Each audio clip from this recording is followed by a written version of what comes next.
নমস্কার বন্ধুরা, চলুন আজ জেনে নেব কিছু জীবের বৈজ্ঞানিক নাম। তাল গাছের বৈজ্ঞানিক নাম ফ্লোরোসেস ফ্লাবেলিফা। শিউলি ফুলের বৈজ্ঞানিক নাম নাইস্ট্যান্থিস এরবোথ্রিস্টিস। প্রজাপতির বৈজ্ঞানিক নাম পিয়ারিস ব্রাসাসি।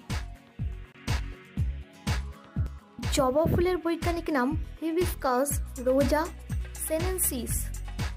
আমের বৈজ্ঞানিক নাম ম্যাঙ্গিফেরা ইন্ডিকা। এর বৈজ্ঞানিক নাম ওরাজা সিটিভা। আরও তথ্য জানতে চ্যানেলটি সাবস্ক্রাইব করুন।